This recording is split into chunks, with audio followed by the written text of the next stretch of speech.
নিরলস পরিশ্রম, চেষ্টা এবং একটা কঠিন প্রতিকূল পরিস্থিতি 2021-এর নির্বাচন, ভোট পরবর্তী হিংসা, যুবকদের উপরে, কর্মীদের উপরে,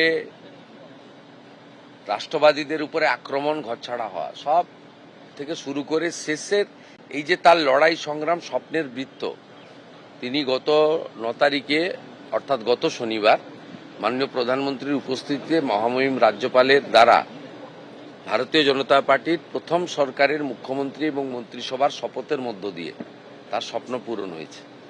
এই ব্যক্তিটি অত্যন্ত নিঃস্বার্থভাবে পশ্চিমবাংলার গত 15 বছরের যে বিপর্যয়, সেই জায়গা থেকে বাংলাকে বাঁচানোর জন্য, পশ্চিমবাংলার হিতগৌরব ফিরিয়ে আনার জন্য এবং এখানকার রাষ্ট্রবাদীদেরকে বাঁচানোর জন্য, বিশেষ করে মা, বোন, দিদি, কন্যা, তাদের সুরক্ষিত করার জন্য তিনি নিরলস চেষ্টা করেছেন। ঐকান্তিক প্রয়াস ছিল, তার পরিশ্রমের কোনো সীমা ছিল না। এই নির্বাচনেও যদি সর্বোচ্চ র্যালি, সভা, রোড শো,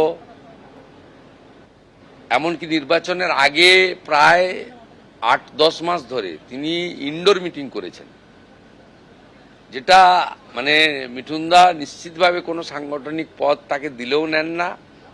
এনইসির মেম্বার তিনি, জাতীয়, সেটা সম্মান জানিয়ে বিজেপি করেছে, কিন্তু তিনি মাইক্রো লেভেলেও কাজ করেছেন গত প্রায় 1 বছর ধরে। আর এই লাস্ট 3-4 মাস পরিবর্তন যাত্রা বা তার আগে পরে ওনার সভার তো কোনো সংখ্যা নেই।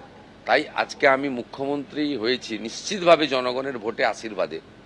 বিজেপি আমাকে নমিনেটেড করেছে, কিন্তু নেপথ্যের কারিগরদের মধ্যে অত্যন্ত অগ্রাধিকার ভিত্তিতে যে কয়েকটা নাম আসে, তার মধ্যে মিঠুন চক্রবর্তীর নাম অন্যতম।